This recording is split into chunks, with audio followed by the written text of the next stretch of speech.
Aguele is standing by. Ruth, over to you.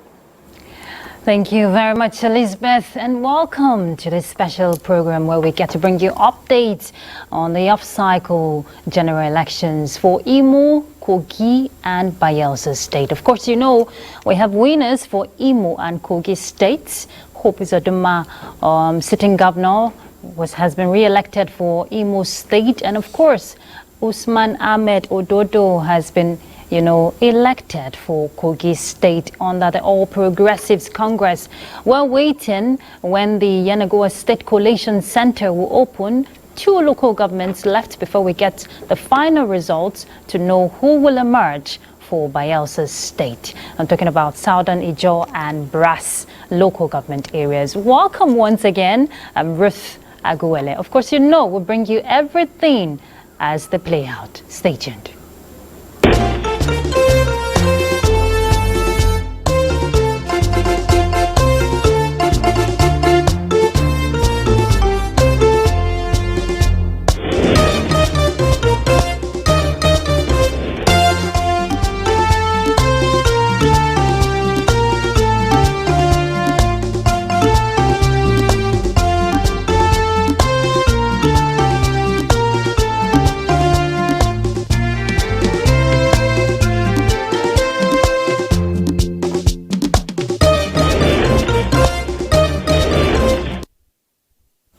All right, thanks for staying tuned. It's still the 2023 off-cycle election update we're bringing to you live on the network service of the NTA. And earlier I gave you just tidbits of what's been happening. Yes, we're still awaiting Yenagoa State Collation Center to open. 2 local government areas left to go. We have a guest, rather guests in the studio. Let's welcome one of our regular. You're becoming a stakeholder, Mr. Nick Dazang in NTA, former Director of Voter Education and Publicity, INEC. Always a pleasure to have you join us. Thank you so much. Thank you very much. And we have joining us also is Mr. Mukhtar Modibo. He's head of data collection, Uzabe Election Observation Mission. Thank you so much for joining us. Thank you for having me. And we're made to understand that you were at Ajakuta during the elections at Kogi, and you visited other places. So you're going to share all of that experience. Let me just start off with you. Based on what you collated, since you're a data officer, what were your findings? So to start it all, I think we have to start with commending INEC with the kind of deployment in this off-cycle election. I mean, I will hope and wish that this is how elections will continue to go, in the sense that with the kind of positive events that we've recorded. In as much as I understand that this is off-cycle election, so the whole idea is to have maybe it's just 2 or 3 states that is participating this time around, so there is enough manpower to deploy with the kind of deployment we've had. And I think one of the first things we could do to address this kind of issue is we are under police in this country, and we don't have that much security that we require. So for us to be able to achieve this kind of things, we must have that point of having adequate police officers that will mount security for election. If you look at what happened, we were meant to understand on Thursday that there are almost 40,000 police that were deployed to Kogi State alone, and there were 9 resident commissioners that were deployed, with the one in Kogi making it 10, and those 9 are just acting as supervisors to the particular places. But over time, we always sit down and talk about another thing that is very big in our election, that's voter apathy. So I will say there were a lot of things like that were recorded, but maybe it's high time for us to clean up our data, right? Clean up the data that INEC have to ascertain the level of how many people. Maybe it's inevitable. A lot of people might have died. A lot of people might have moved. A lot of people might have done a lot of things. So if we clean up our data, we'll be able to ascertain whether or not we're still recording that point of voter apathy or what have you. But in general, we've recorded a lot of positive cases of, I know, by on Friday in the night, we moved around RAC to look at observe what are the processes, and then we've received a lot of reports that as of 9 o'clock within Lokoja Metropolitan and that of Adavi and Okehi local government in Kogi and some part of the local governments that in Bayelsa and Imo, deployment has already taken place, As of 7 in the morning on Saturday, I know of a particular polling unit, as of 7:25, they were already there doing some, the INEC officials are already there conducting some sort of sensitization and what have you. But in as much as that, we've recorded some level of pocket of violence. You have to call them pockets. Pocket of violence, pocket of malpractice, pocket of things that we ought to have not recorded in 21st century with the things that it's happening. Some people lost their life because they went to tamper with the ballot papers and what have you. Maybe want to question whether or not what the Chief of Defense Staff said will happen or it will not happen, and definitely it happens. It's a thing that we're not proud of to see happening because it's young people. And we've seen where we've got a report where some officers were arrested with some shady deals. I have witnessed where an EFCC officials in Okehi local government arrested a woman with large chunk amount of money, involving herself in vote buying and, issues of vote selling and what have you. So there are level of pocket of incidents that were recorded that ought to have not been recorded. But I would say, first commend the security for this kind of deployment, because I have moved around 7 local government from Kotonkarfe to Lokoja to Adavi to Okene to Okehi, Ajakuta, I've moved around there. When you look at the level of checkpoints that you see and then the level of professionality in the checkpoint, it will tell you that, oh, okay, we're heading somewhere. Because I can tell you, the military officers that stop, all they ask is, where is your tag? They scan your tag, they see your name, and they even tell you their name at some point. I've made a lot of military friends, a lot of police friends, but like I said, there were those pockets of that. But let's commend them for this, and let's see. I don't speak for INEC to some extent, but I think INEC is one commission that has sort of grew, have sort of made some progress within years. You could see the progress as this happened. And if you look at when we reported and other observers reported the issue of the written results that were seen in Ogori Mogongo, a local government in the part of Kogi Central, INEC have done something with a sweep point to say, oh, okay, you know what, we've received this and we're escalating it, we're investigating, and all of a sudden they now suspended that process there, of which that's the process that will continue. So I think we have to commend them for that. Of course, Mr. Modibo, and in line with what you have just said about the security, even the Police Service Commission, has come out to commend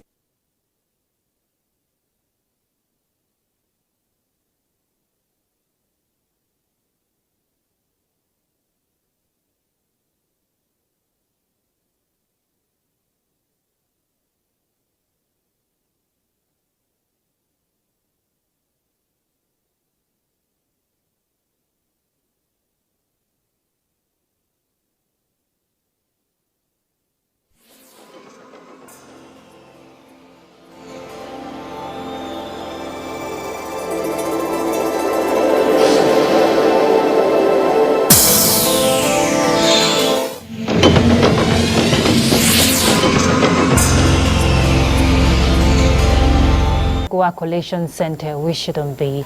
We want to believe that the security operatives there will put the situation under control. And we want to apologize. Earlier we went off technical issues, which has been fixed, as you can see. We'll definitely reconnect with our Yenegua network center as soon as that situation is, or tension rather, is doused. Let's pick up with the conversation here in the studio. Mr. Dazang, you saw the whole rancor happening there at the State Collation Center there in Yenagua. It's just I don't know how to describe this now, but please let me hear from you, your perspective. Well, I think it's that show, to me, is a show of shame. The grandstanding is unnecessary. If you had issues with the collation at a certain level, your agent should have complained at that level. Yeah. And even if you want to escalate that complaint, I mean, that is not how to do it. People should be very civil, people should be very polite, people should respect themselves, and they should respect other agents, and then the returning officer. So, I think also that at that point the returning officer should have also invited the security people to intervene, because if that is allowed to escalate, then at the end of the day, violence might ensue in that collation center, and we are at the point of getting the result returned. So it's unfortunate, and normally these collation centers allow you to ventilate your views, but they should not disrupt the process.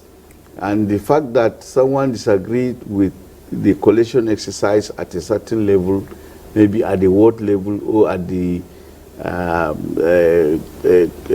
state collation level, does not detract from the validity of that election. And once a return has been made, then you have to defy or follow due process, and that is what the kind of example we should set. We are dealing with a state in which you have only 8 local governments. You could imagine if we had like twice that number of local governments, what would have happened?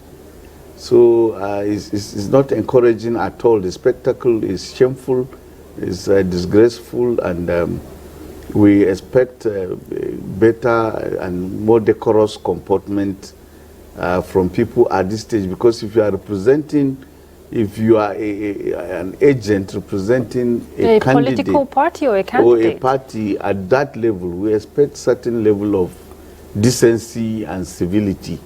You don't carry yourself as if the way they would in the motor park. So it's unfortunate, it's unbecoming, and it's a sin that should not be allowed to continue. Mr. Modibo, I'm sure you also have your reactions to that situation we just witnessed. Mr. Dazank has mentioned the conduct of agents like that. Just 2 local government areas left, and this brass is what is bringing this whole tension. We've not even heard from the southern Ijaw yet.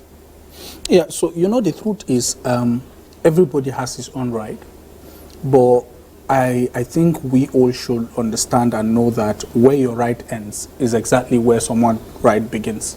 You are allowed to air your grievances and say whatever, but use of foul language, use of force, or use of trying to fight or something is another thing in an entirety.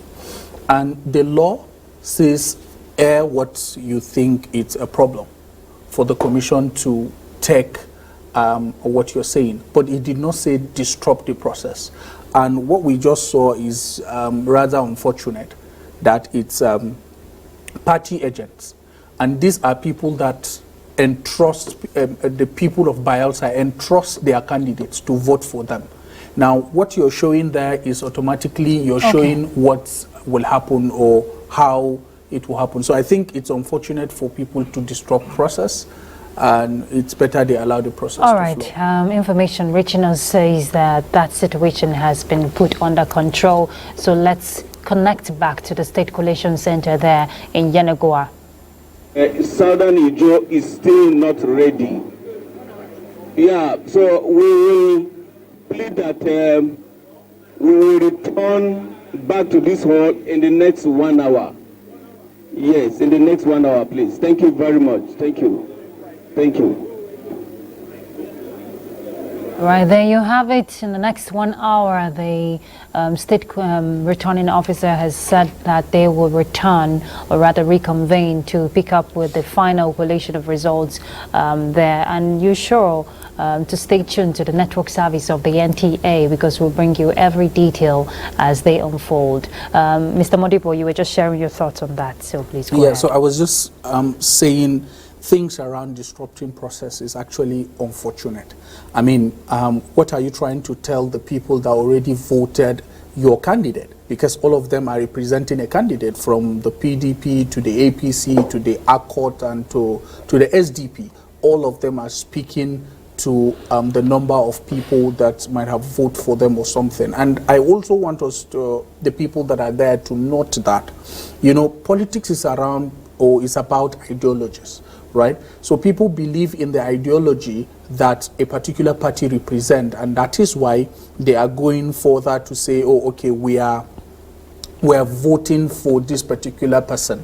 And you that is representing the person, obviously, if they said, I'm representing this very person, I am representing the brand, I'm representing what that person represents. So if you're showing yourself today on national television trying to fight, you know, which is not good, we should not say is something that any of the candidates should represent. What are you telling the people? They have made a mistake, because they have definitely voting someone that is bringing fight or disrupting process. So I think it's normal for us to air our thing, but come on, look at it.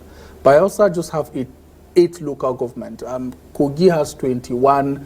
I think Imo has 23 or 27. 27. And I mean, the process has ended since, you know. So, you know, I know every state has its own peculiarities, but I think those people should try as much as possible not to disrupt the process and not to cause another issue that will lead to another thing. We all know that they only have Bayelsa before any other thing. So Bayelsa remain after every other thing. So let them just put that in context and then abide by the rules and see what will unfold. We're going back in the next 1 hour.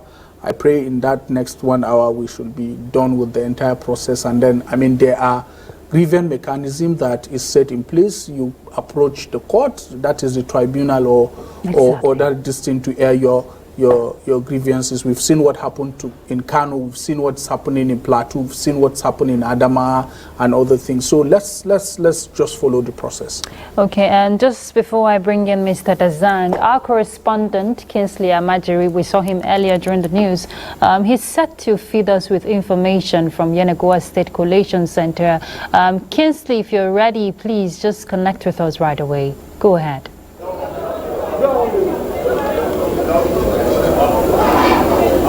All right, the electoral officer, the state returning officer, Professor Farouk, just announced that they will be reconvening in the next 1 hour. But for today, the results from Grass local government area has been announced.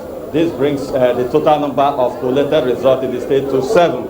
You recall that Bayelsa State has 8 local government areas, so we are waiting the last local government area, Southern Nigeria. When that is announced, the final winner of this election will be determined. At the moment, this is the situation at the State Coalition Office here in Yenagoa, the Bayelsa State capital.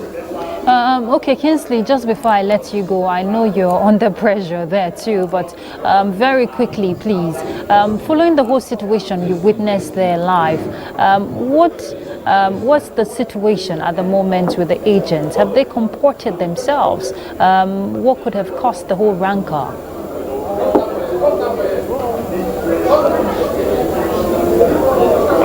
All right, it's all about the arguments that are arising from the outcome of the coalition. Some of the party agents are raising issues about compliance to the INEC process.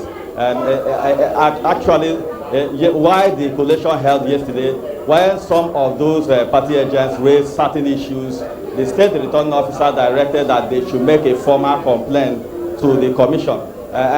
This morning, when they resumed today's session resumed, one of the party agents raised also concern, but the other one took offense that the state returning officer directed that the explanation be given, which the other party agent said this has not been the standard that have been set so far since the collation process began. From this own perspective, formal complaint ought to have also be written to the commission, why it will be addressed maybe later on. That was what generated the heated argument you saw at this collation center. But in any case, the hall have been stabilized. Normalcy, of course, have taken course, awaiting the next 1 hour when the remaining Southern Niger local government area is expected to be collated.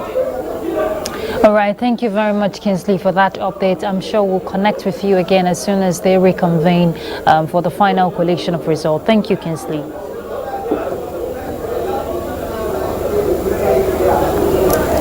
All right, okay. Our correspondent there, Kingsley Amajiri, feeding us with update happening there at the State Collation Center in Yenagoa. Mr. Dazang, I'm sure you wanted to react before we cross over to our correspondent there. I know agents like this, you know, they stand up to interject the process because they're fighting for transparency and accountability. But in what manner are you supposed to fight for that accountability and transparency? When we were off air, you were just sharing with Mr. Modibo that it's not every agent, it's not compulsory that you must sign the results sheets. And at the ward center, you're supposed to be there, you know, to follow the process. So you were there. Why didn't you present your complaint? Why come to disrupt the process? Yes, I think the issue of these polling agents is coming to the fore, particularly in the conduct of this election. And I think it is a good thing. Number one, before now, not much premium was laid on the place of the polling agent, in spite of the fact that they have a very crucial role to play in the process. But the Electoral Act 2022 elevated that position and invested it with some measure of power. In time past, all that the agent or representative of the party or candidate needed to do was to present himself at the point of distribution of sensitive materials, result sheets, ballot papers, and so on, from the CBN to the state office of the INEC, to the local government, and then to the ward and polling unit. But the Electoral Act 2022 now says, in addition to merely citing these sensitive documents, the polling agents or the representatives of the political parties can insist on taking even photographs of the relevant sensitive materials and their serial numbers. Now, I recall that last year about this time, I was in Uyo when INEC organized, with the support of the European Union and the Kuka Center, organized a workshop for the leadership of the political parties. And there were two major things. One was to explain to the political parties the provisions of the Electoral Act, you know, as enacted, and then to also explain to them the new roles that have been assigned to the polling agents. They were trained on that, and then it was supposed to be a kind of master trainer that you now cascade the training from the leadership of the political parties to the polling agents. But it would seem to me as if the political parties did not even consider what INEC and the development partners were trying to do to confer knowledge of the process to them and then to the agents. Now, what is playing out here clearly shows a lack of understanding of their own roles. Because even though the Act invests the agents with some of these powers, you are not compelled to sign the results sheet. Okay, Mr. Dazang, I would like to just hold that thought. We have a guest joining us via Zoom, and we don't want to lose that signal. She's been waiting, so let's just connect with her. Madam Patricia Madwemizi, I hope I got that right. She's the Director of National Orientation Agency at Bayelsa State. She's joining us via Zoom there. Thank you so much, ma'am, for joining us, and we do apologize for keeping you waiting. Very quickly, Mr. Dazang was just sharing with us the aspect of training when it comes to electoral processes and all of that. And I'm sure you follow the development happening there as a state collation center in Yenagoa. How would you react to that? Well, my reaction is that is unexpected of them, because if you have this reorientation and the process of election, you're not supposed to be displaying what they just displayed here as enlightening people. They know how to present themselves when it comes to any issue concerning grievance after elections. They know what to do. You put it into writing and it will be taken care of. But for them to display that kind of attitude, I think it is their upbringing. The much way they understand what electoral process is all about. Because if whoever you are representing is cool-headed and he knows the law, he knows what to do, I don't think he will allow you to behave the way they have behaved here just now. Because for them to even use mouth and start using their feet, it is very, very, it's not a welcome development at all. Now, this behoves more when it comes to, you talked about reorientation, and I'm sure that responsibility falls on the National Orientation Agency. How much sensitization was carried out? I know voter education has to do with the INEC, but the reorientation aspect, for the electorate to understand conduct of electoral processes, when participating, even if you want to give in your full active participation, there should be conduct, there should be decorum when it comes to that. How much was done in that aspect by the agency? Actually, we did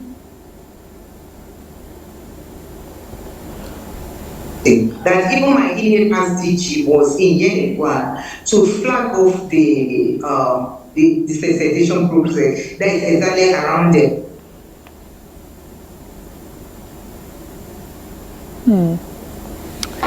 Okay, well, we've lost Madam Patricia Madwemizi. I'm sure if we're able to connect again, we'll rejoin her because the signal there is very poor. I don't know why, and that's why Mr. Dazanga had to. Okay, I'm told she's back. Please go ahead.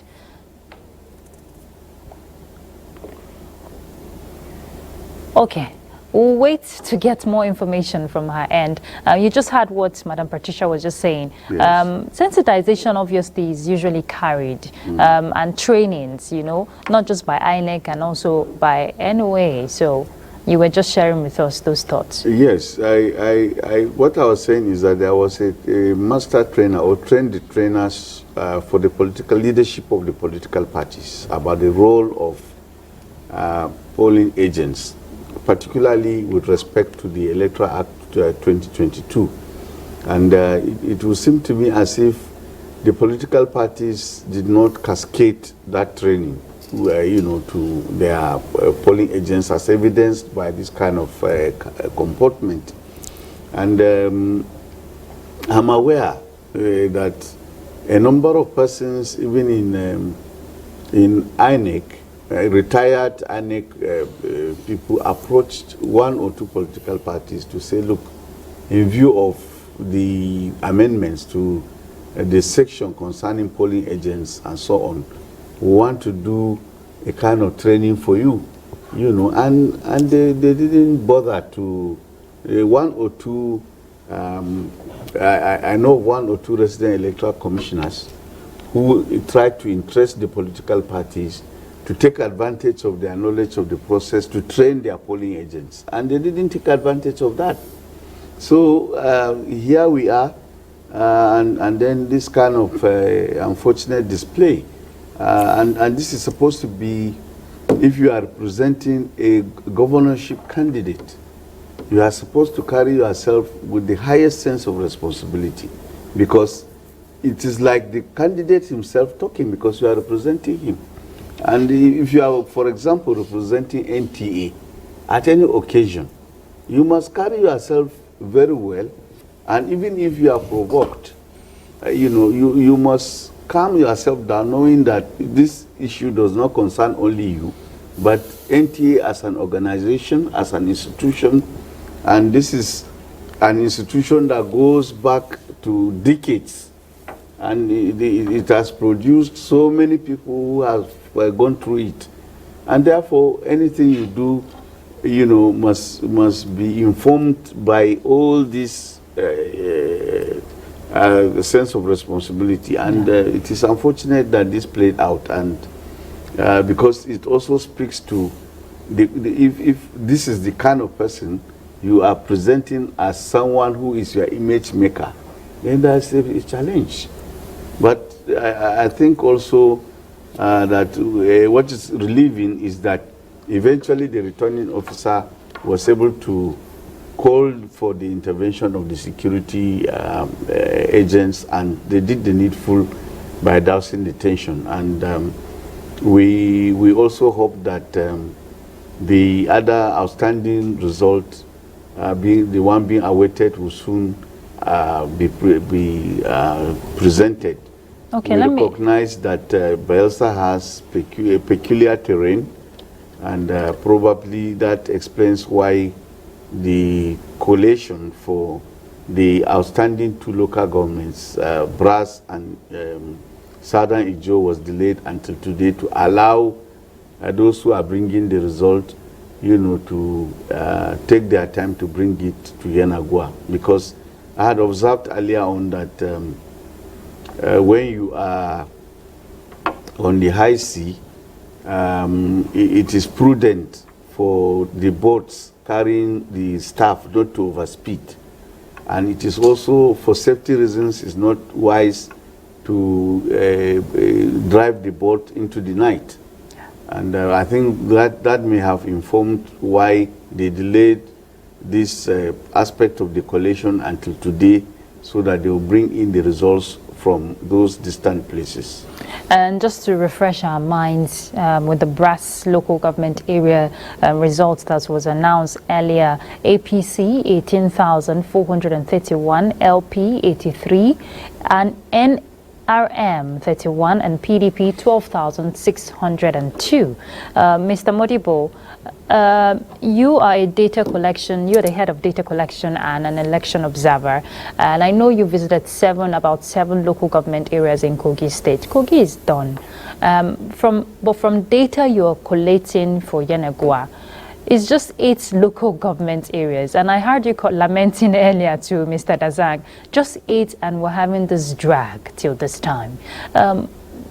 Based on your observation, what could be responsible for this? First of all, there is a natural cause of, the part of Bayelsa that is a riverine area, so accessing that communities has to do with a lot of hustle, from, the waterways, and then more of like a logistical issue.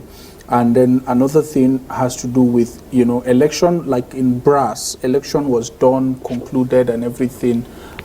What was remaining was the ward to local government collection, and there was some level of issues, security issues that lead to some level of pockets of violence around that, which was able to, which the security were able to address it. So particularly now, we've been trying to receive reports of what is happening in the Southern Ijo to know what is the problem, A state that has 27 local government, as well as the one that have 21, were able to conclude the process. But if you look at what is happening during the coalition center, of which that's what he was talking about, around what people are putting up, and if you look at what happened yesterday, is the same thing. A lot of people have a lot of concern, and when you have concern, you don't pay attention to details. You just want to speak about everything and just so that, I don't know, maybe so that their paycheck will be identified or what. But that is the issue. But I think it's an issue that we should not disrupt. It's an issue that we should do it based on time, because, I mean, a lot of people have a lot of things to do.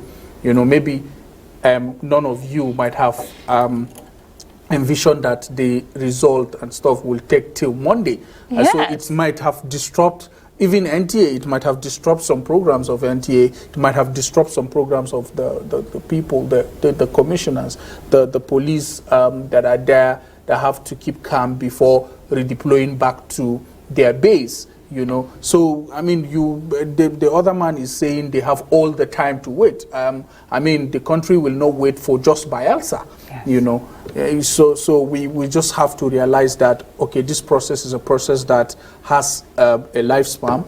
Let's just do it and finish up the process, because whether we like it or not, there will be someone that will win the election and there will be someone that will lose the election. Yeah. That is a certain law. You know, so why having the issue when you know you can approach the tribunal and get justice if you think justice is not served to you? So I think that's largely the problem. The issue of that natural cause of Bayelsa being a riverine area, as well as the issue of insecurity that was encountered during the Ward to Local Government Coalition. All right, thank you, Mr. Modibo. We want to reconnect to Madam Patricia Madwe-Mezi. I'm sure you've heard from our guest here in the studio the peculiarities, you know, to the Enegwa elections, and we're wondering, you were sharing with us before you went off the aspect of training, reorientation from the agency, talking about the National Orientation Agency, but the drag is what a lot of people have put questions to. Yes, I can hear you, Madam Patricia. I can hear you clearly. So please share that thought with us. You know, what could be responsible for this? You know, like National Orientation Agency, it's just an entity. When you look how to do things.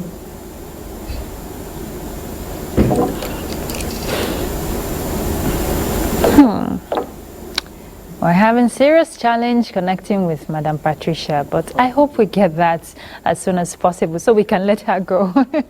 All right, Mr. Dazang,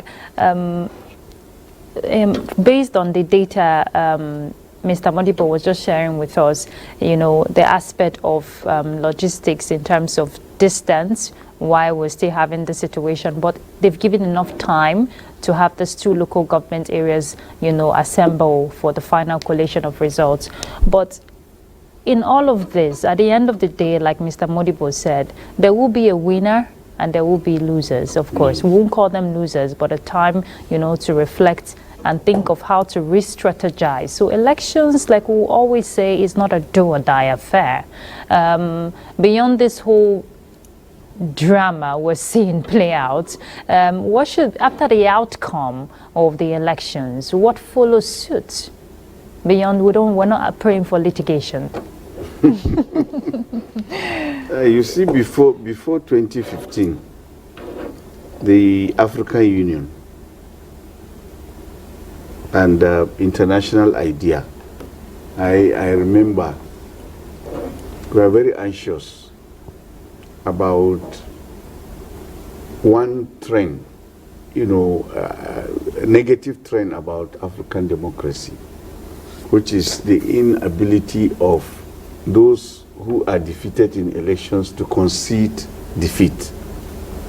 It became an issue. It became a major trend, and the AU was now, you know, working on other election management bodies and stakeholders across the continent to see how they can encourage politicians to accept defeat in the aftermath of elections. Recall that even in Nigeria in 2011, we had post-election violence. Yeah.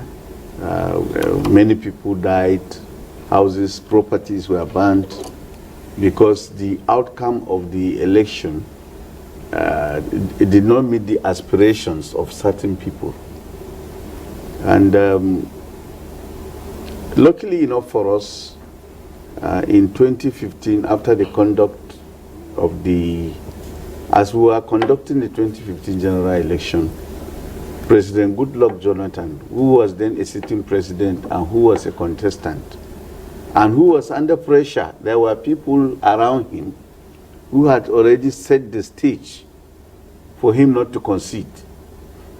But as the results were coming in and it became very clear to him that he was going to lose to former President Muhammadu Buhari, he now called General Buhari, as he then was, and congratulated him and said, "You have won this election and I'm calling to congratulate you." Even President Buhari himself was pleasantly shocked by he never, and he said it on more than one occasion, that he never imagined that if Jonathan lost the election, he was going to concede defeat in the way he did.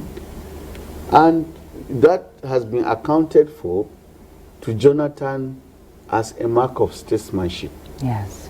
Apart from the fact that that election went well and it reflected the intentment of Nigerians, here was a sitting president who had the powers, if he wanted to truncate the process, who deferred to the outcome of the election. And by so doing, he set a very big example.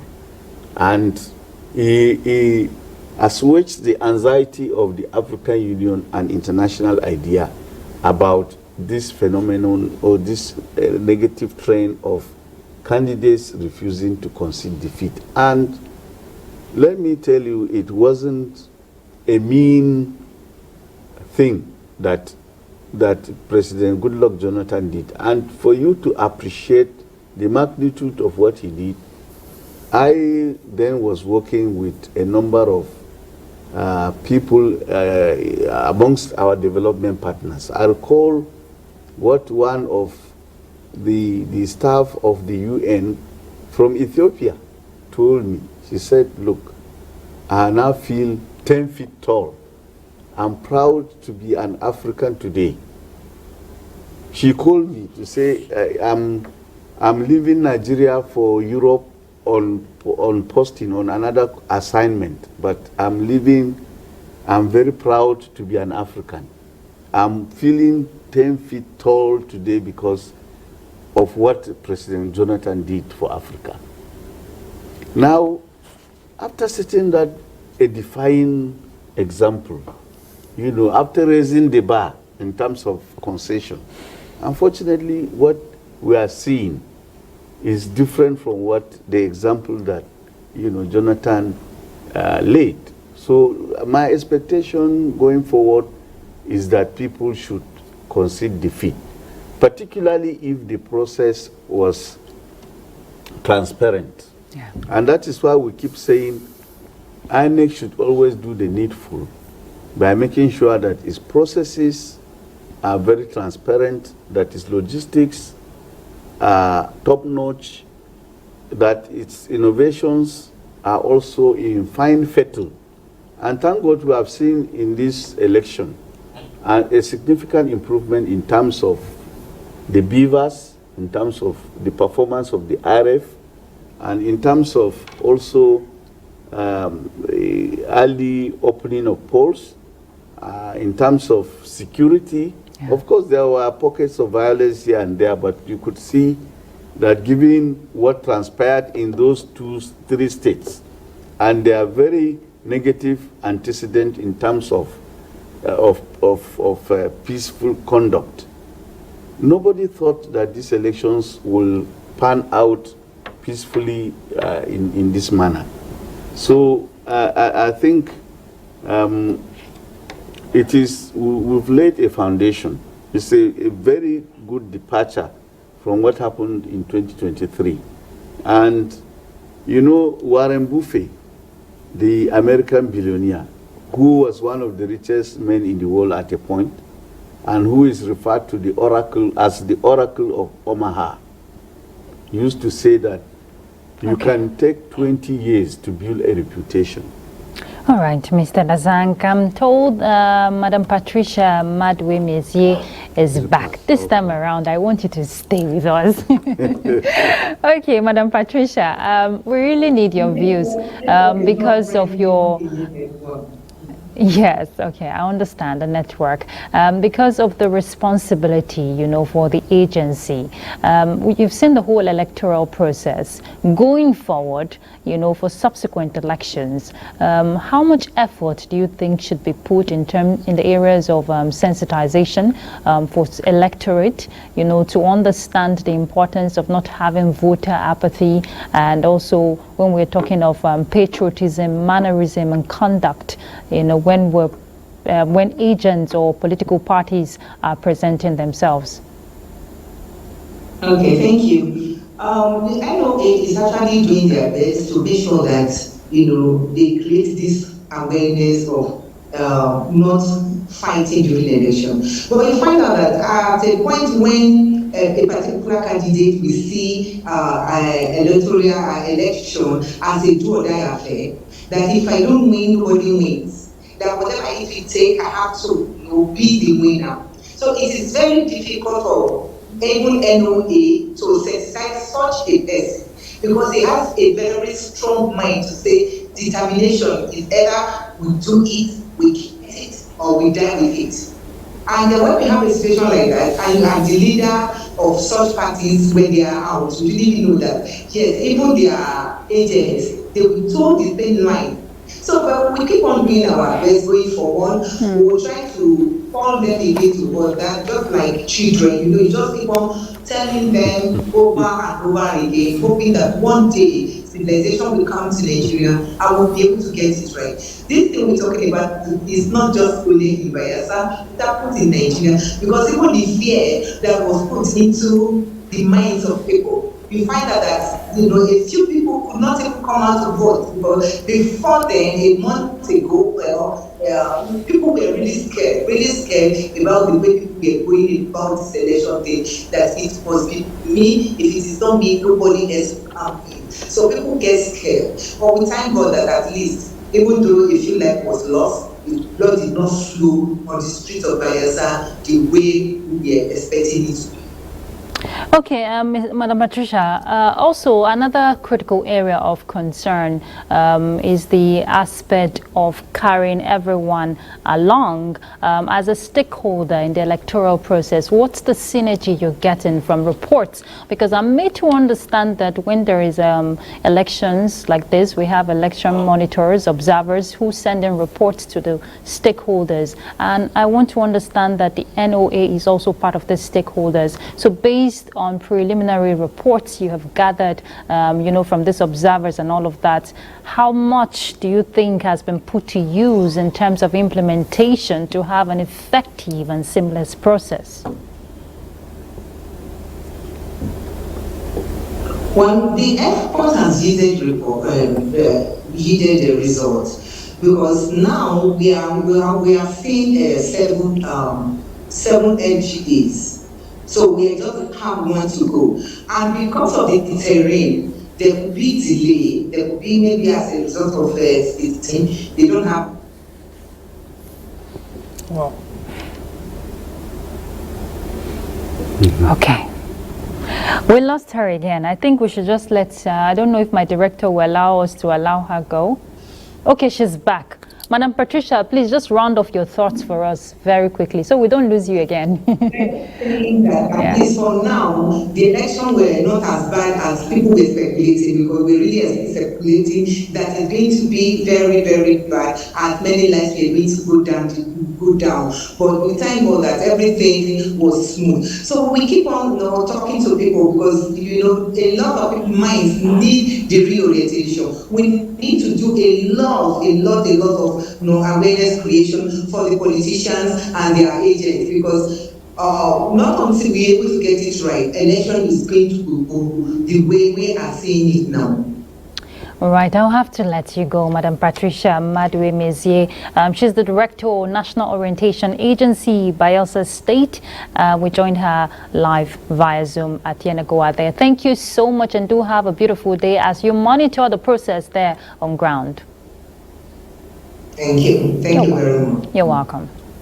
All right, Mr. Modibo, when Madam Patricia was just speaking, you were nodding your head as an election observer. I'm sure there is an interaction, or synergy rather, between stakeholders like this.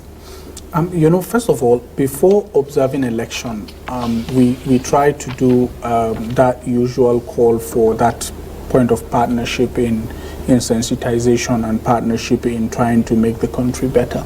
So what she's saying is really the thing. People require a lot of reorientation, and INEC has been doing well when it comes to that, but it's always in celebration time. Anytime you mention INEC has been, this is like the third time you've mentioned it. I could just imagine the joy in Mr. Dazang's heart.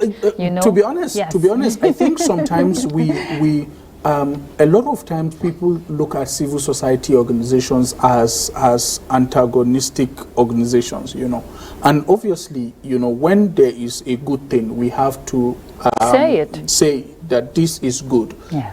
We have been part of looking at that voter education of INEC, but I have to say it has always been during like a celebration time. And one of the recommendations we have given during the 2023 general election in our report has to do with having INEC create community radios, or have a radio station, or have a place where, more of like a newsletter or something that people would be aware of the kind of things that is happening within the INEC system. Yes, and it shouldn't be, sorry to cut in there, it shouldn't be always when it's close to a year to the time, then we see the sensitization heat up. Yes. That's a good point. Yeah. So I always say, I was opportune to go through the contingency plan that INEC had. And it's a very robust one. If you look at it, anybody that haven't to have like that document will know that these are people that are ready, willing to, give us that thing we require. We are progressive, we might not be moving the way we ought to move, but I think we are going somewhere. The only thing is we need to be fast a little bit so that we can meet up with that point of that where we're looking for. I have observed election in Kenya, I've observed election in Liberia, right? All this year, last year and this year. And I can tell you, I was in Gambia as well. I can tell you, we've done well to some extent. But the only problem that INEC has to do in recreating the whole thing is the fact that there are three things involved in this process of election, or INEC as a commission. There is trust, belief, and hope. Right? You left out confidence. Yes. So why I left out this particular thing is that is what INEC, that's the disconnection between INEC and the people, and maybe my own generation, that's the young people, because the reality is something, we were promised something, right? And then that thing did not happen. And there was no explanation. It's only when we get to the tribunal had to explain that, it's at the discretion of INEC to do this and this and this. So I think if INEC is having like more of like a monthly newsletter or a radio show that will sort of speak to people, to inform people that, see, the commission is trying to do this and this and this and this, and this and this and this policy is going to help in this and this and this, right? You sort of have people be informed on those particular things. That will boost the belief of people to the commission. That will boost another level of trust to the commission. And at the end of the day, people will have hope that the commission is going to present something credible. Because now, if you look at going back to the confidence of what people are having, certain number of people do not go out to vote because they feel their vote does not count, right? And I always say, if their vote doesn't count, politicians will not use their money to buy vote. That is another thing. But they believe that their vote does not count because they feel elections are not free and fair, right? So if you move the fact that there are people that we bring into the system to come and conduct this very election, and these people belong to a constituent. So if today, as he is a former INEC personnel and he lives in a particular place, if those people, if election is rigged or something and everything goes, it affects him too. Yes. Right? The way it will affect me. So we ought to understand that these people also belong to a constituent. Right? So I think the commission has to do something around boosting that level of hope, trust, and belief for people to, come in. A lot of times this election, this off-cycle election that we just concluded, people just thought that, okay, a lot of people are saying INEC is going to do something to redeem itself. Image, yeah. Its image. And if you look at what happened, I will tell you, as someone that observed Ikiti and Oshun, then the general election, then this very election, you could see that there have been level of INEC listen. And the biggest point of everything in election is listening. I was meant to understand that we stayed almost a week plus in Kenya. They've had an issue. There were a lot of issues. But their own issue is before swearing in or anything will happen, all the tribunal and every cases will be trashed out. You get, and that's the difference from them. And one of the recommendations we've made was around looking at, see, the same beavers we call beavers in Kenya, they call it KIMCAD. Everything we do here is exactly what Kenya does in their election. The only thing is they have more other things that they do that we don't do. Like they do diaspora voting.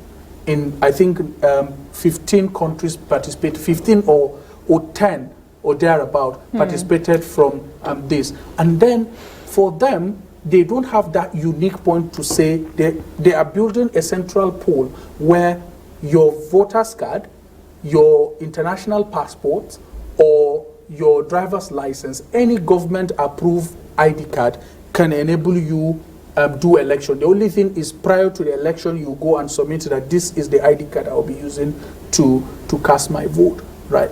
So these are things that if we adopt, if you look at the number of Nigerians that are outside the country, if the fact that they cannot travel down to come and do election, if some certain countries, right, in Europe, in Asia, in Africa and other part of the world can conduct in that, we will go a long way. And one of the last thing I would say, we really love to see, this is 21st century, we would really love to see technology played out in our election. But I tell you, there was a time I joined some INEC commissioners to the UK for a training, and I happens to be part of it. And then we went to one company that built on the electronic voting machine. And the CEO of that particular company said, there are two things involved. If you want to rig election with an electronic machine, you need one person. If you want to rig election manually, you need hundreds of people, right? Which one do you want to do? You get my point. So that is not to discredit the level of participation of technology in the election, but if you scan through both the developed nation, the developing nation, and the people that are coming up, you could count the number of people that are doing electronic voting, right? Because of the dangers of it, So the reality is, what am I trying to say? What I'm trying to say is, as we advance, we're having beavers now, we're having IREF, we're having other things. We can always see the challenges and the positive event of those things. We can keep growing. We can keep making the positive impact of it. But we have to, the INEC as a commission has to go back to see how they can put the information, all right, the information that of what the commission is going through to the public, so that the public will be able to trust the system that the commission is building, have hope in the commission, and then believe that the commission will one day do a free, fair, and credible. In as much as we're doing, but we still have that level of pocket of issues that will discredit it. There is no far-fetched election. I mean, ever since I started observing election, I've come to realize that it's hardly for you to see a very perfect election. But there are things that we should not record. I tell you what, during 2019, right, there are issues that we recorded around having a ballot paper without ballot box, with a ballot box without cover, You know, it has been an issue that we ought to have not recorded. And one thing generally that for us in connected development we're trying to do is we have neglected some path of election, right? We think it's not important, like as for people in the civil society organization, like elections like the local government election. If you look at what happened in that, if we're going to correct that very well, it's very cardinal that local issues are meant to be addressed in a local way, right? So I think we're trying to strategize and see whenever there is a conduct of election in any state, we're going to see how we can deploy our local observers to see how we can generate information on how those elections are being conducted. Because and how they can be, better. Yes, how they can be better. A lot of times we just focus on general elections. Off-cycle election is not something that a lot of people focus as well. Yes, as long as it doesn't concern their states. Yeah, I know it doesn't concern a lot of people, and I know but we should know that it's INEC that is conducting the election, and it's very expensive, right?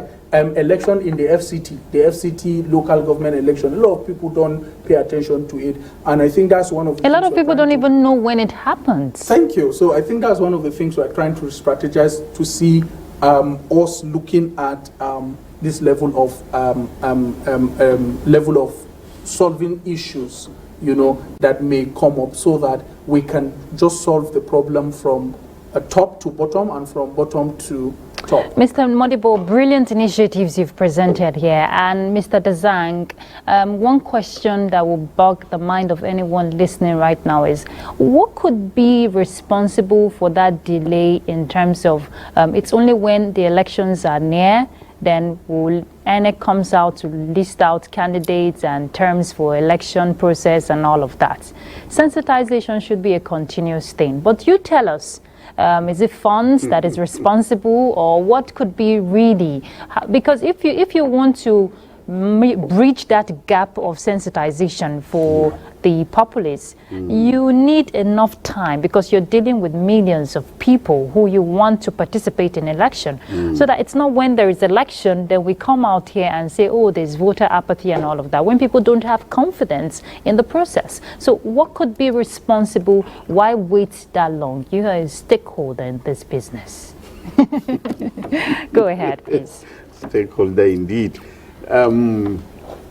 Well, we need to appreciate a number of things, and thank God he raised a number of things, and some of the issues he raised may not be particularly, with due respect, may not be particularly informed, and since I'm here, I'll provide the gaps. Now, when you conduct elections, there are 3 cycles: the pre-election, the election proper, and the post-election period. In time past, voter education and publicity was limited to shortly before the election and then the actual conduct of the election. But by and by, the election management body, appreciated that you must do voter education around and along the 3 cycles. You cannot isolate any of the cycles. Yeah. You must do voter education before the election, during the election, and after the election. You provide information regarding the conduct of the election before its conduct. You provide and intensify information during the conduct, and you explain the procedure and the processes, and then you now manage the outcome of the conduct of the election by providing information also. Now, to do voter education in a robust manner requires a lot of funding. Funding beyond what is being appropriated for the Independent National Electoral Commission. But thankfully also, in realization of the paucity of funds, INEC also collaborates with civil society, and it gets technical support from development partners. A lot of the workshops you see INEC conducting, a lot of the engagements it does with stakeholders like civil society, media, traditional rulers, leaders of faith-based organizations, traditional rulers, women groups, youth groups. This support comes from development partners. Outside, of course, INEC spends the money appropriated for it, but like I said, it's always not adequate. And for the 18 years I was involved in publicity and voter education in the commission, we have had to do all the things that you thought we were not doing. We used to produce a newsletter, a monthly newsletter called the Electoral Magazine. We used to produce... Where is it being transmitted? Excuse me. Okay. A weekly program on television, voter education. Okay. The INEC half hour, which used to air either on NTA It airs on NTA or too. AIT. Yeah. Thank God you can remember that one. We have the daily bulletin, Okay. which is produced by the department on a daily basis based on activities that are unfolding, and soft copies of the daily bulletin are shared to stakeholders so that they are kept abreast of what is happening. In addition to this, INEC also consciously does publicity and voter education by radio. There are, sometimes it gets support from development partners, sometimes it pays for like 3 months at a tranche, and it does voter education along those 3 months. Then it renews it for another 3 months, like that. So, in the course of the year, if there are any elections taking place, either off-cycle, by-election, supplementary election, all these issues will be discussed, using this platform. Okay. Right? Yeah. And the INEC half hour and the Electoral Magazine. And then, in addition to this, with the popularity of social media, because as we speak now, from my record, on a daily basis, not less than 100 million Nigerians use the internet every day. And during elections, particularly during the 2023 general elections, I don't have the record for this off-cycle election, the number increases to more than 100 million. And INEC takes advantage of this presence of people on social media to put messages on social media platforms like its website, like Twitter, Facebook, and so on. And then it has an INEC Citizens Contact Center. Now that INEC Citizen Contact is manned by youths like you who are internet savvy. And what they do is they receive information on a daily basis, inquiries they are received, and then the responses are made timeously. In fact, real time. If you ask questions, they answer. If it is beyond them, they escalate the questions, and the relevant... Is it still active? Yes, it is. Okay. The INEC Citizens Contact Center. Okay. And you can always access the website of INEC on www.inecnigeria.org.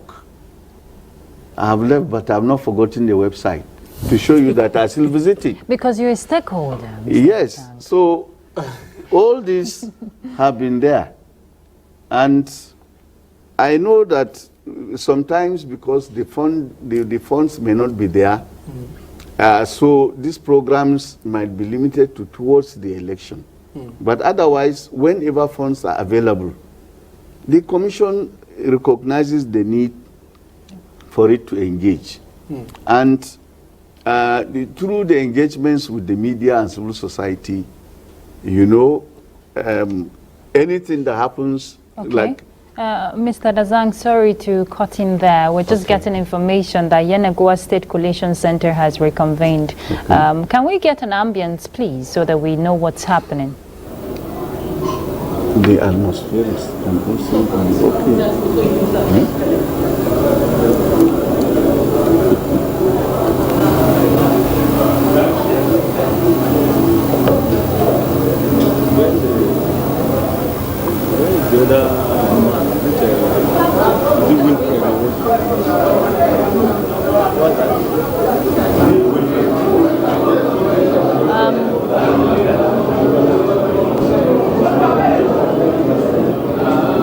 All right, I'm sure they're trying to put acts together so that they can start off right away. But while they put all that in place, let's just pick up with our conversation here in the studio. I'm sure they're trying to set up, to commence properly. Mr. Dazang, please just finish your thoughts for us. The moment we've been waiting for is just almost at that time. Okay. It's not even up to 1 hour, luckily for us. So we get to know the final end of this whole wait. It's a long wait. You can imagine how the candidates who are vying for these top positions are also feeling. Yes. The anticipation, the anxiety can be high. So Go I ahead. was trying to say that there are existing platforms Okay. Through which the Commission reaches out to stakeholders. And funding permitting, it tries to make sure that these platforms are working and they are working robustly. And there are, in fact, I've not exhausted some of the platforms that they use. For example, we also reach out to vernacular speaking stations like the BBC Hausa. On 1 or 2 occasions when I was there, I've sent my staff to come and patronize and take advantage of the NTA, Igbo and Yoruba media of the NTA. I've also taken advantage of the Hausa program on the NTA. During the 2023 elections, I was there 3 or 4 times, to explain the process for your Hausa audience. So I wish I could speak Igbo and Yoruba fluently. I could also have done that. So to tell you the extent to which the Commission goes out of its way to take advantage of existing media platforms, traditional and otherwise, to make sure that they reach out to Nigerians. And but of course, there are times when people might feel that the Commission is not fast enough for their liking. But you see, you run a commission. There are messages you don't just send out unless they have been discussed thoroughly, the implications of whatever you want to send out have been trashed out, and a decision or decisions are taken regarding them, and there is consensus about what to say and about who to say them, and so that the spokespersons for the Commission are saying the same thing at the same time. You don't send discordant tunes. You don't sing discordant tunes and then confuse the stakeholders. So these are some of the things that are happening. And some of us, of course, come here and also augment what they are doing. We provide insights, we provide information. They make information available to me as a stakeholder. I'm interested in what they do. And I think perhaps I'm not thumping my chest.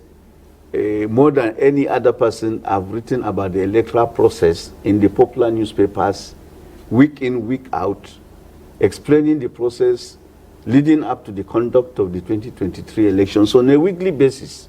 Okay. Educating Nigerians, and the Commission also was playing its part.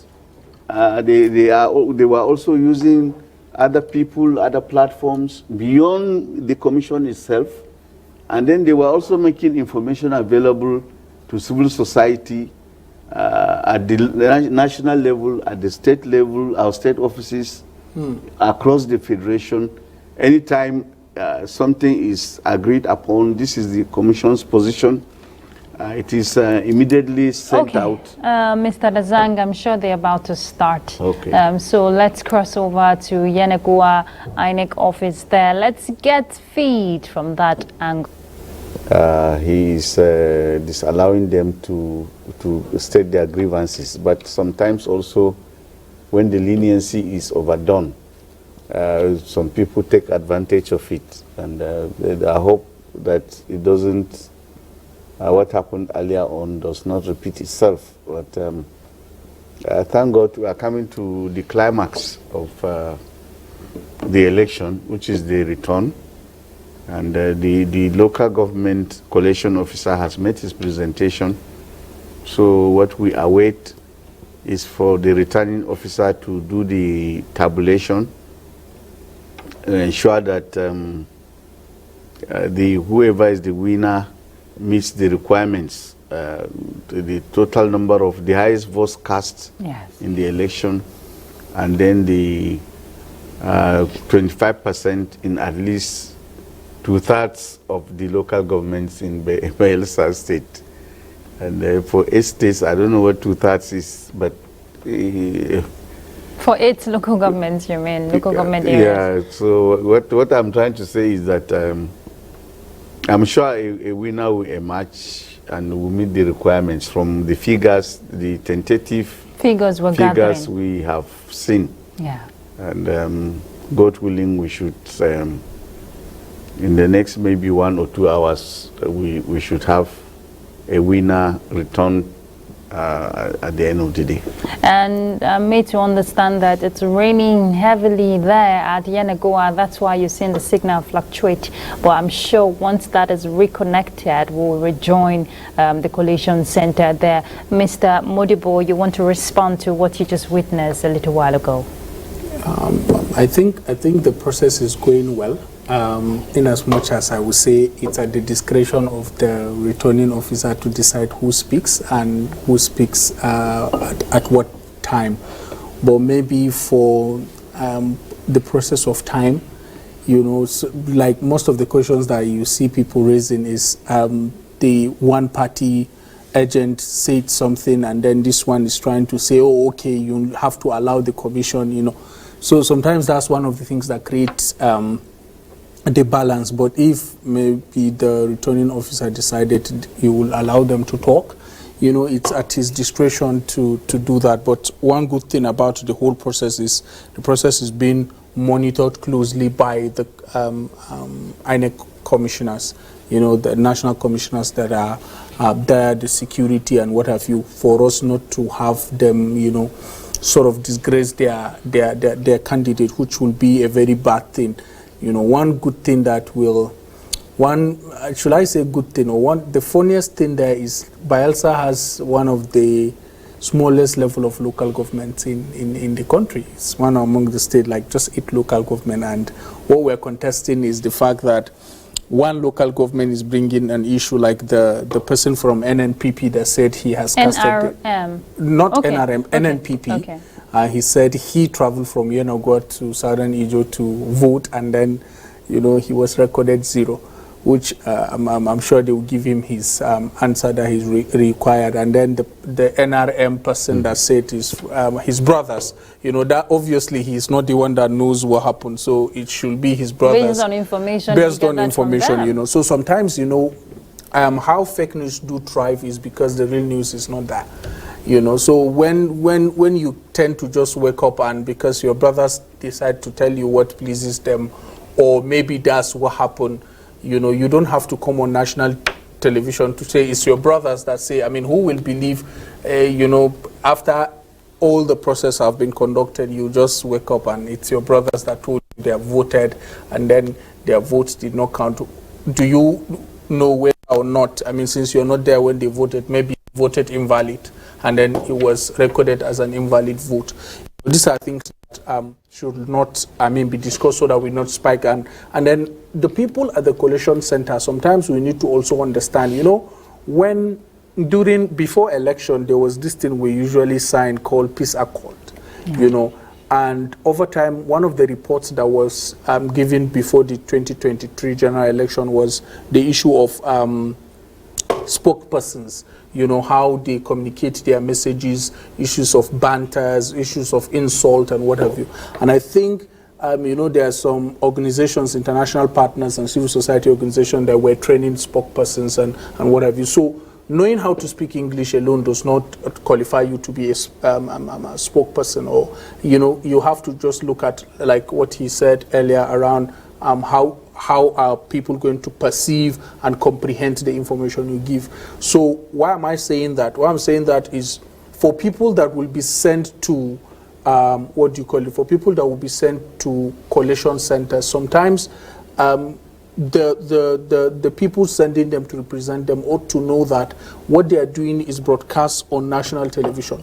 So for you not to disgrace yourself, disgrace your family, and disgrace the person you are representing, you ought to know how, you know, you have to be deliberate in knowing how people will perceive and comprehend the information you give out there. Because someone might just tune in and just saw what is happening and just decide to move. He picked that information without hearing from another balance, and then that person will go with, you know, we are very good with taking information that is not there and just go with, and then go and put it out there, and then that's how it will now become anything. But the big lesson here is all of us need to also understand that there will be Bayelsa after a candidate.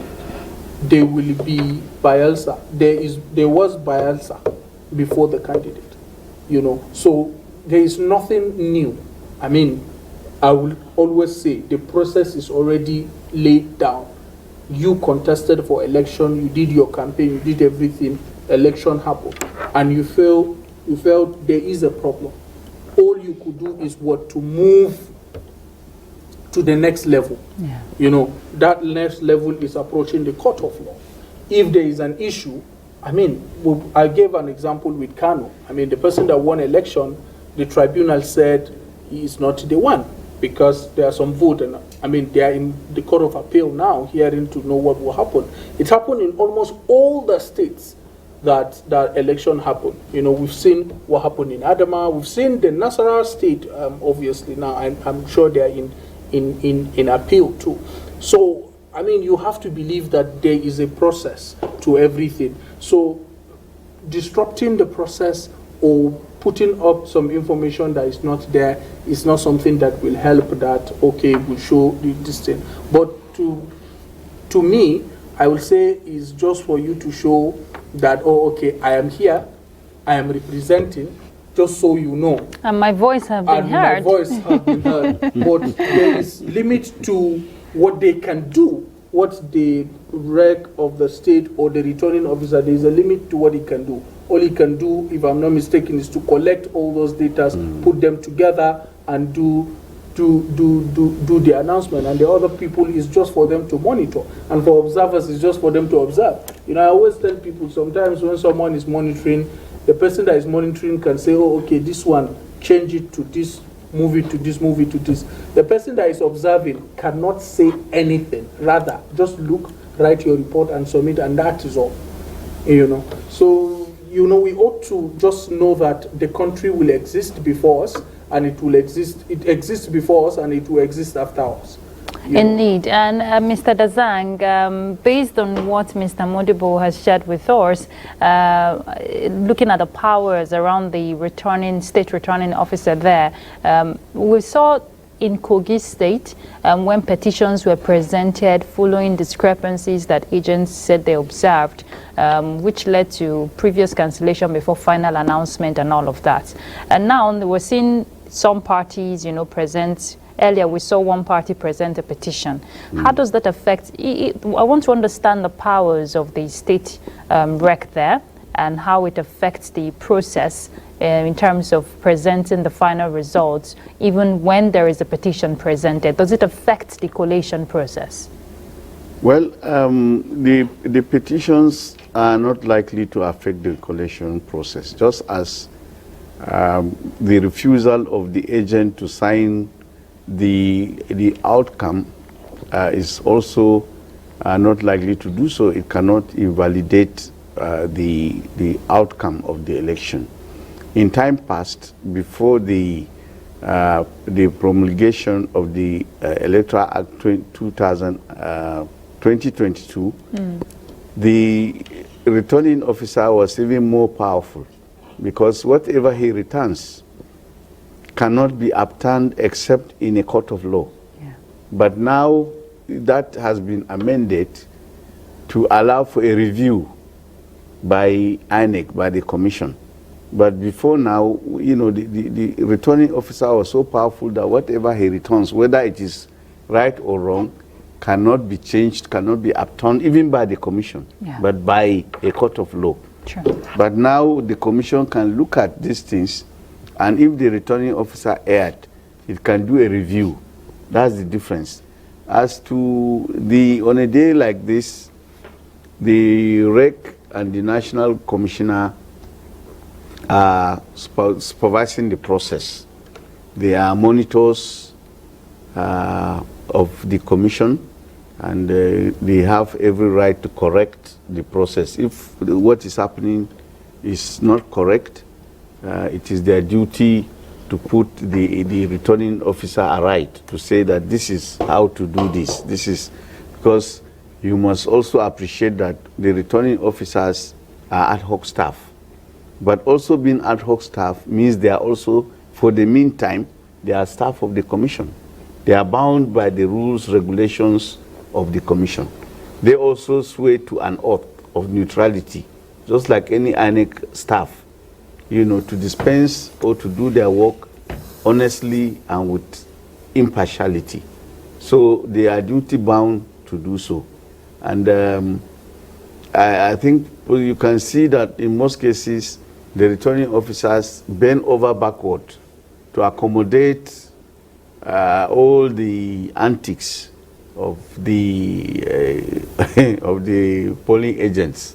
And the whole idea is, at the end of the day, we have a peaceful conduct of elections. And I think that is what the returning officer is training himself here to do.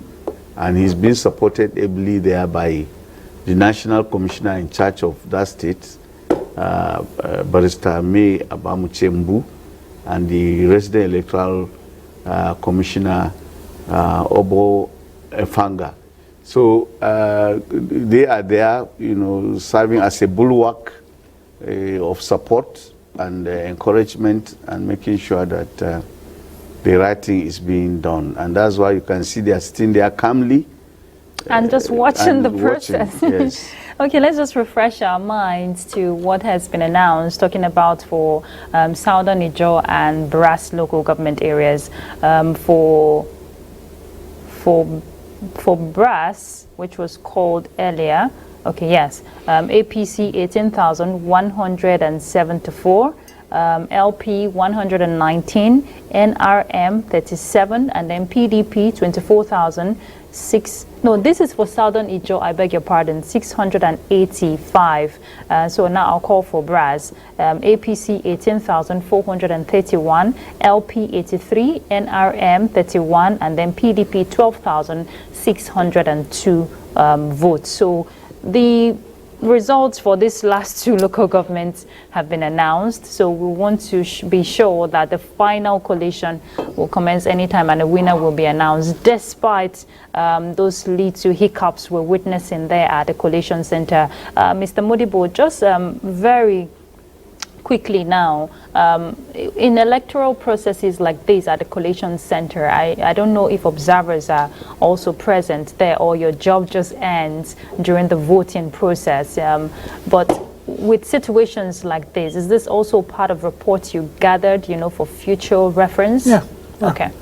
So in Yenagoa, presently, I have two people there that I'm very proud of. I mean, they have been there for a very long time. Okay. And, you know, one of the things why I'm concerned is the fact that we never envisioned that the whole process will reach this moment.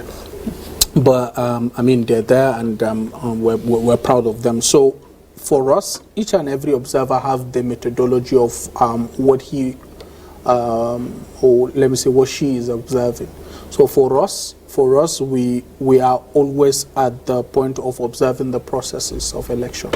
Now, process that has to do with pre, during election, and post-election. So we actually don't look at, if you ask me of result, I don't even speak about anything result because I don't even care about anything result. What I care about is the process that leads to the result. So now this is part of a process. Now we're observing the process. Before then, there was a guideline on how all these things will be conducted by INEC. Now that's the benchmark we're using. So is this what is happening? Is it being followed through the process that they lay down rules of INEC and what have you? And most of the times what we do, we put up a comprehensive report, right? And, you know, submit it to the commission as a report, be it on the physical printout as well as the soft copy of that report. And I have to admit, you know, there are a lot of times that we get to have those things we recommend being addressed, and those things that we think it should be done this way being explained to us. Because before election, we've had a meeting with, I know INEC as a commission had a meeting with the media, the civil society organization that are observers and the international partners to just ascertain the level of, you know, speak to us about based on the recommendations that we gave and then what is going to happen. So we are still watching. We still have people, I know now within the situation room, people are still putting together the reports that our reporters are sending.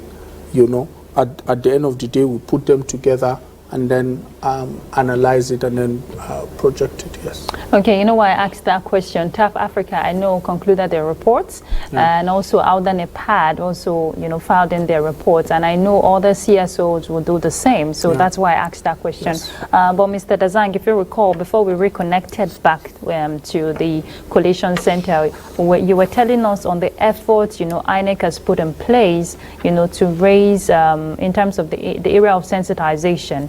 Now, when you were sharing that, thoughts were running through my head. This is an awareness creation, you know, doing also. But is there avenue to educate the public that, okay, we're doing all of this. Go to this site, visit this space, watch this program. More of the awareness creation we're talking about. Yeah, the commission does that. It encourages. You know, Mr. Modibo also mentioned the aspect of community radio, which, you know, could be put into consideration. Yes, it's a good idea. But what I'm also saying is that what the commission does is that it organizes enlightenment and voter education programs, which it does on radio stations, sometimes on FRCN because of its reach, and then they also pick the FM stations, particularly the popular ones. I know that the commission has used such FM stations like Ray Power, Court FM, We FM, Vision FM, Human Rights Radio, and so on, in Abuja alone, to reach out to stakeholders. And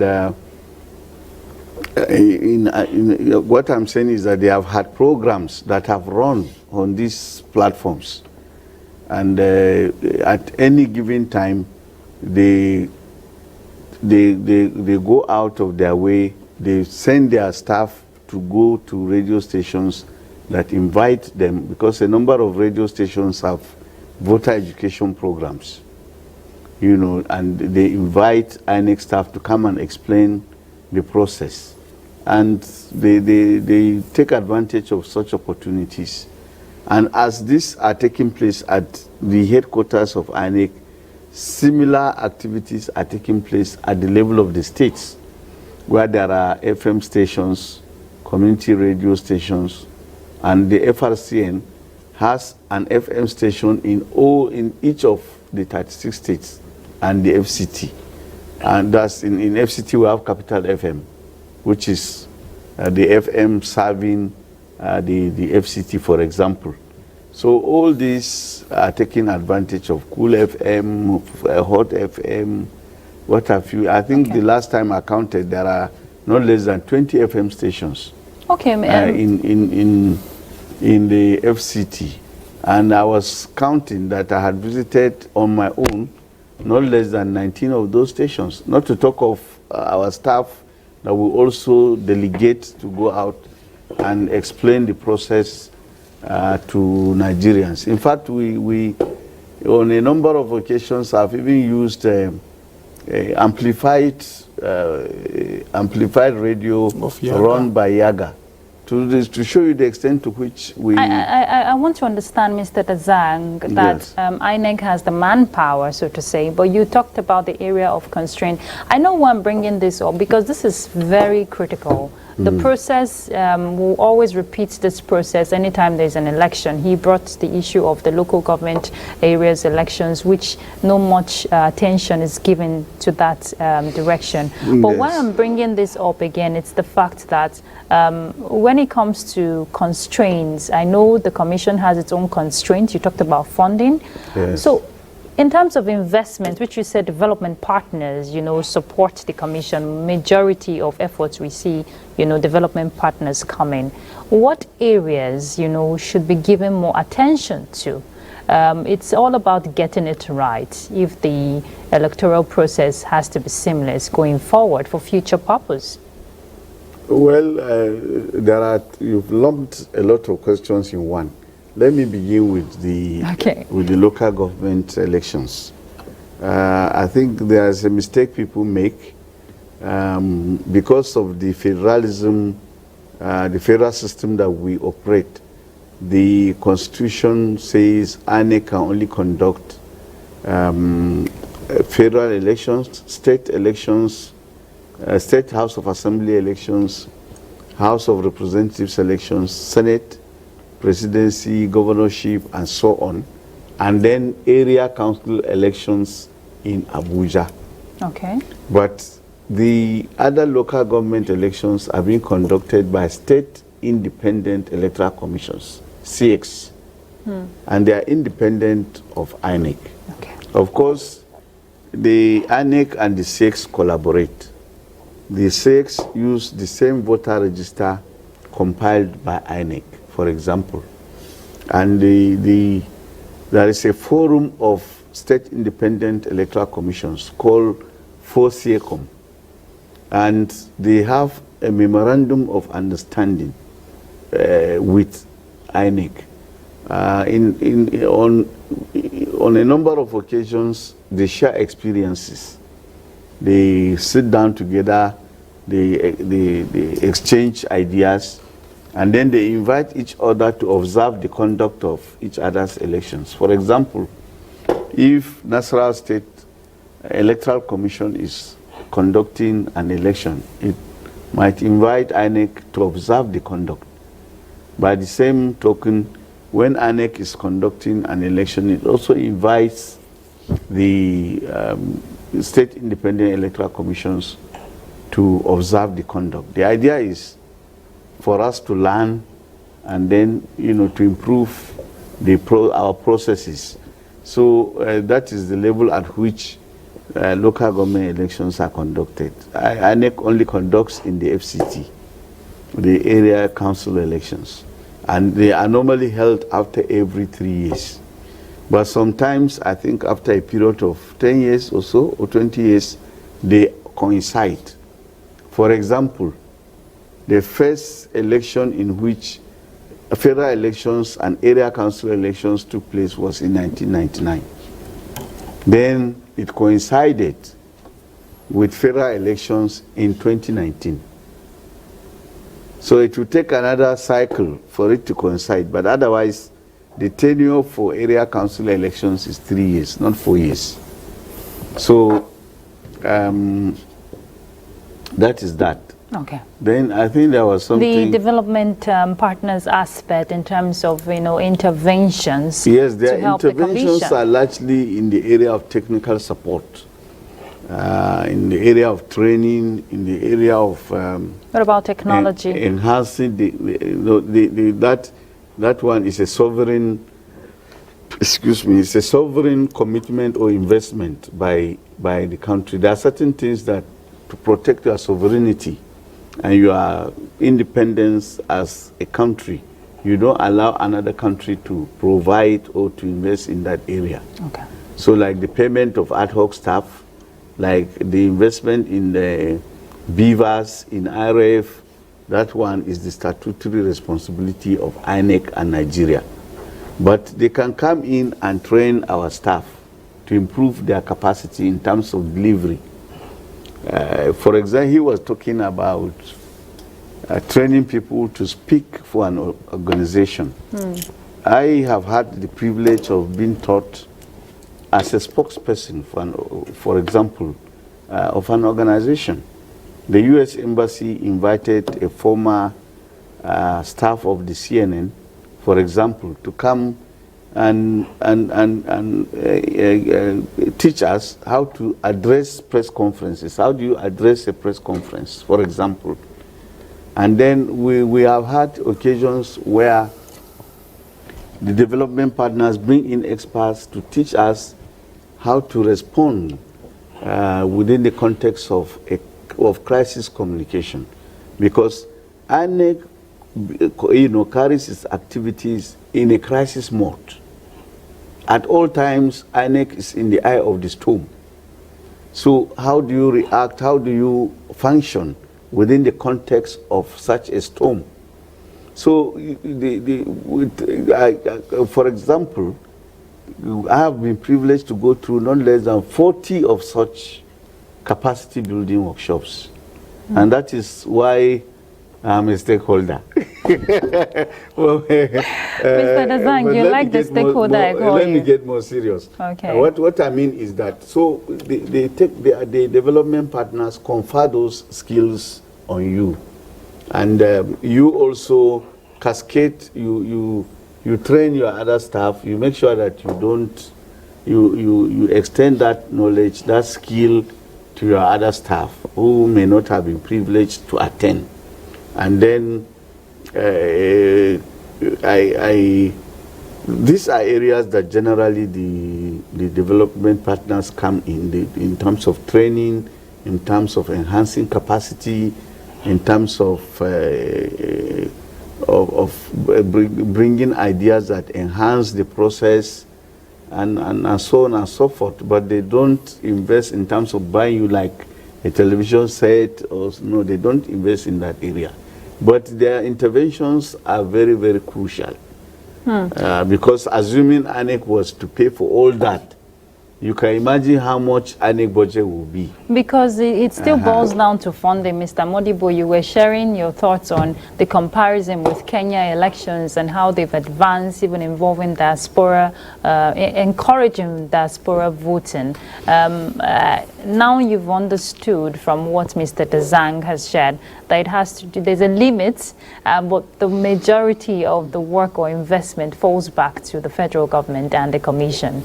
Now, even when organizations like yours are making recommendations, funds must be involved if we must be a par with other international best practices.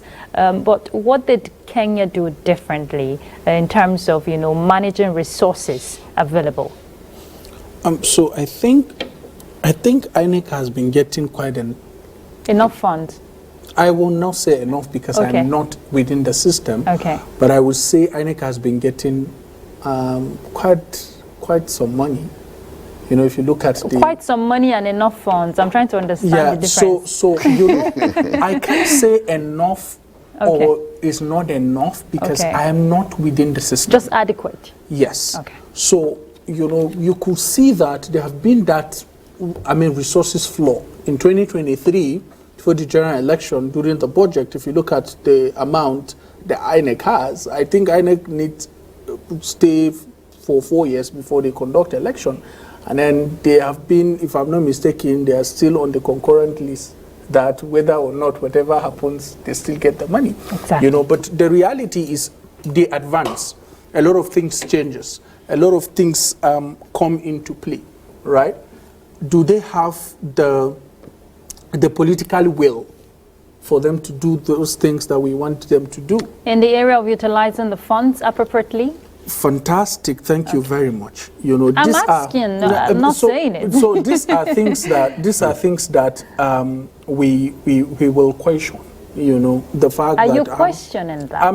I mean, definitely everybody is questioning the fact that, okay, how are those funds that are being budgeted for INEC, how are they being utilized? You know, it's a question that everybody will ask, because, I mean, they are quite some amount, man. They're quite huge amount that INEC is receiving. That's one. The other thing is, it has to do with how effective and how efficient these resources are being utilized.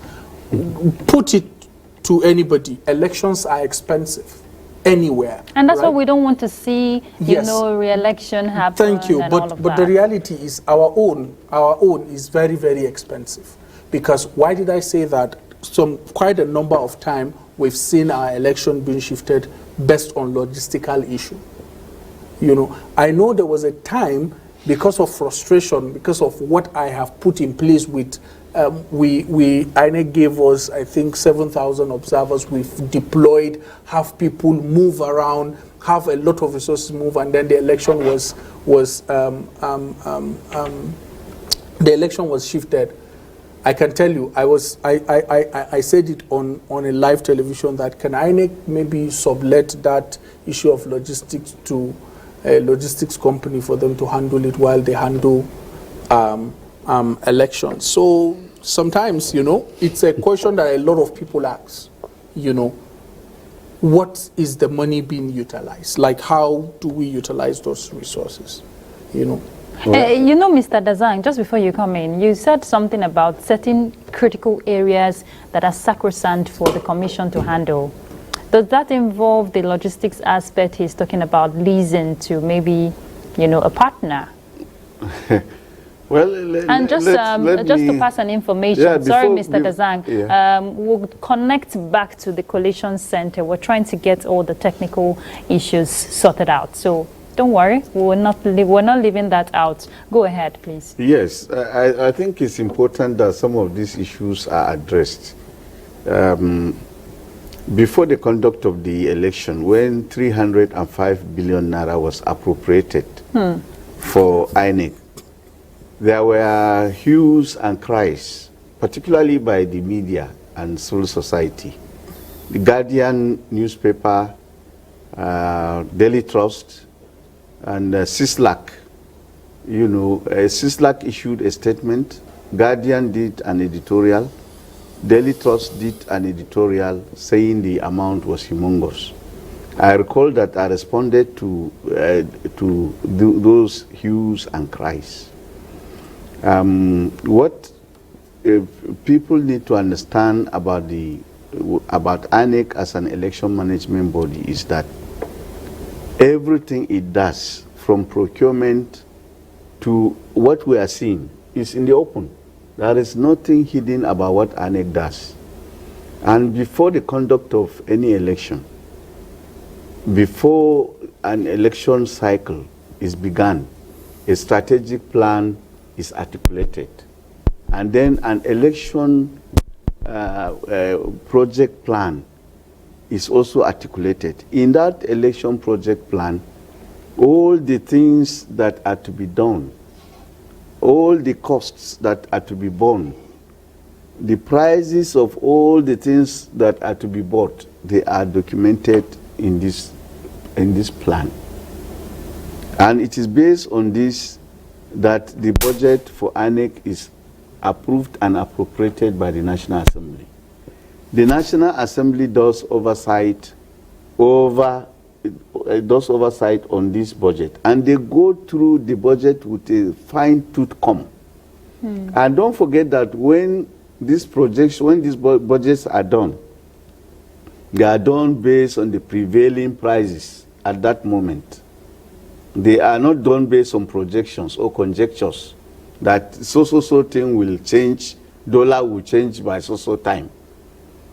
And technically, if you look at the time that 305 billion was appropriated for INEC, and the time that it got the money since it is on the first line charge of the Revenue Mobilization Allocation Fund, just like the judiciary. Certain things would have changed to even make nonsense of the budget that it did in terms of inflation. But people also forget, and I said this yesterday or somewhere, that you are dealing with about 1,700 and so polling units across the country.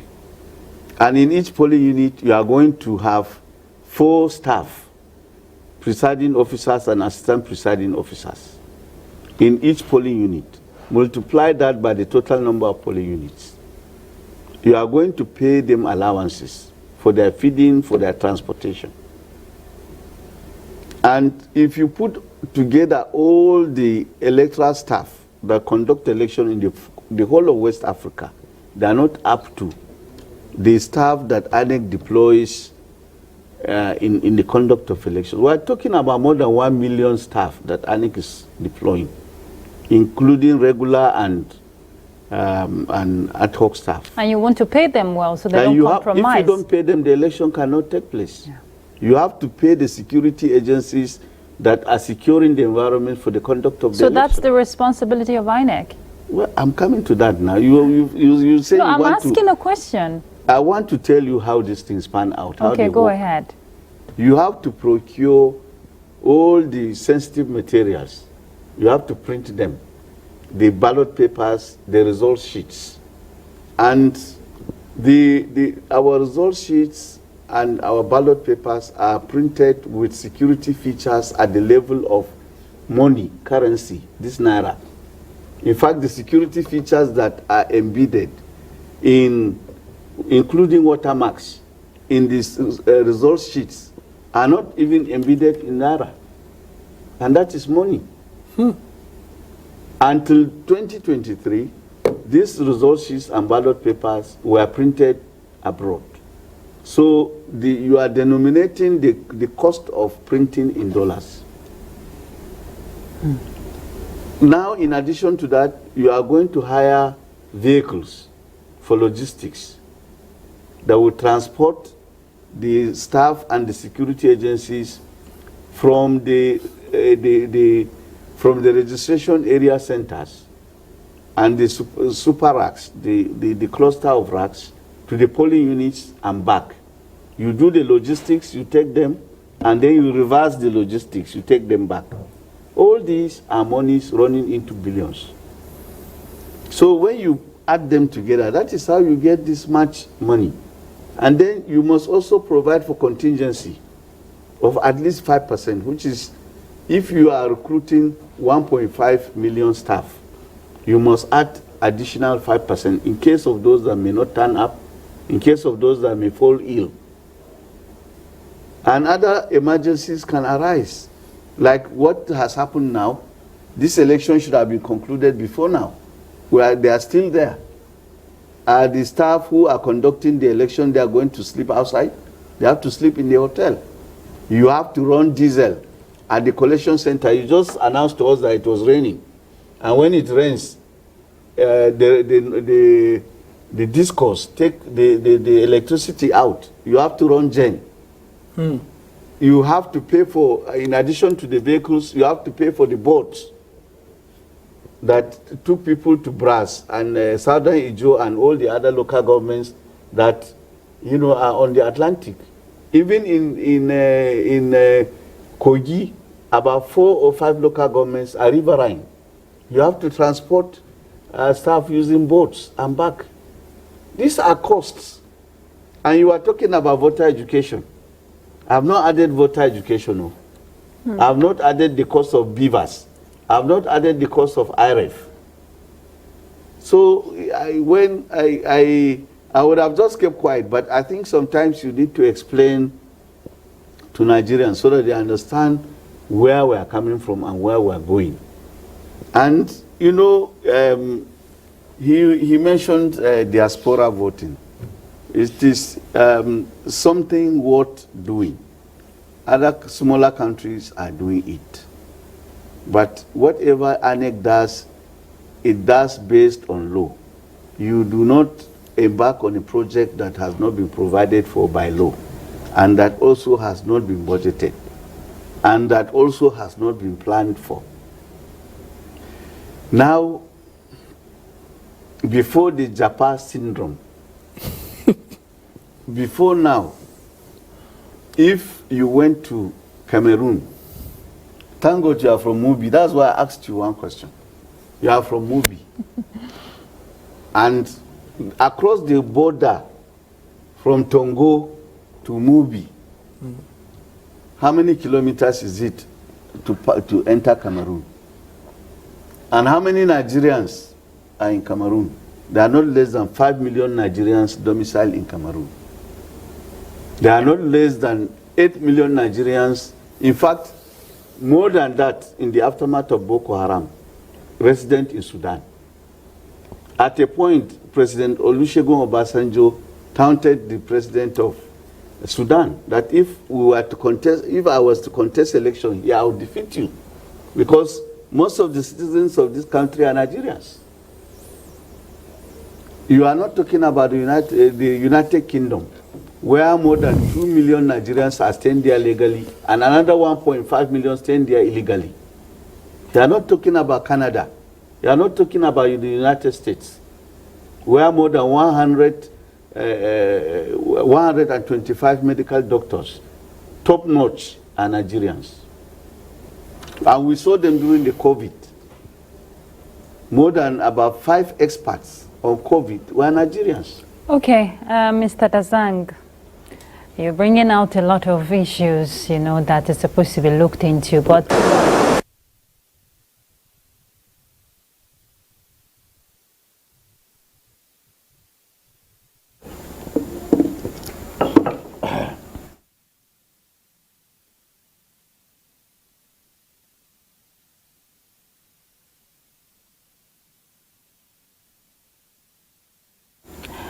Okay, we seem to have lost audio there. Final collation of the result is happening. Did we have... Okay, it's still not back. All right. When we crossed over to the collation center there in Yanagua, our second guest, talking about Mr. Mukhtar Modibo, head of data collection, Muzabe Election Observation Mission, had to leave us, unfortunately. So I'm left with Mr. Nick Dazang, as a stakeholder here in NTA and also a stakeholder with INEC. Okay, Mr. Dazang, you were sharing your thoughts on the diaspora voting, which you said you were given a comparison on the data of Nigerians in some of these neighboring countries. So please go ahead before we're able to fix that. What I was saying is that smaller countries have done diaspora voting. And we have even a more compelling reason to do diaspora voting. Yeah. But there are technicalities, there are complications which Nigerians need to appreciate. I've been following the concerted efforts of Nigerians in diaspora, canvassing for diaspora voting in Nigeria. And you need, for example, to be allowed by law to do diaspora voting. And then you now also need to do an assessment as a country as to how you are going to do the diaspora voting. Are you going to begin with diasporans in West Africa? Is it in Africa? Is it in Africa and Europe? Or is it in Africa, Europe, and the United States? How are you going to get the funding for the diaspora voting? Those that are going to conduct the diaspora voting abroad, how are you going to pay them? Is it in Naira? Is it in dollars? How do you train them? So these are challenges, logistics challenges that will have also to be addressed. And by the time that law comes into place, I'm certain that INEC may start with the kind of pilot, a test run involving maybe a few countries, maybe in the sub-region, and then it can now extend beyond the sub-region as it becomes expert on the little that it is able to, so that it doesn't bite more than it can chew. Unfortunately, Mr. Modibo is not here to share with us the experience he garnered, from observing elections in other countries and how they've been able to succeed, even here in Africa. Yes. What about the aspect of deploying technology? Maybe the aspect where INEC will have to spend so much resources will be for the accreditation of those Nigerians who are in diaspora. But for the voting process, technology can be deployed. You don't have to do it the manual way. Yes, but I was saying that you have to agree on what type of technology and where will people vote, because the law says you must vote at a polling unit close to where you reside. That's why I was saying that the law has to be changed to provide for somebody also to vote outside the country. For now, there is no such law. What the law says is you must register close to where you reside. And the polling unit is also put in that place so that it is very convenient for you to come and vote. So if you want to do diaspora voting, it means you have to change the law to say that diaspora voting can take place and identify the place. Is it at the embassy in that country or at the embassy plus the consulates? So you have to identify all that. The law has to allow it, and then the commission now will have to look at the modalities, the strategies, and then articulate a guideline and a manual, that will see to the implementation or the translation of that law on the ground.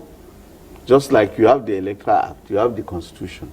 But at the end of the day, when you are training staff to conduct elections, you use the guidelines and regulations plus the manual, because it is the how-to book, the handbook that you need to follow to actualize what the law says. So these have to be put in place before we can have diaspora voting. It's a good thing.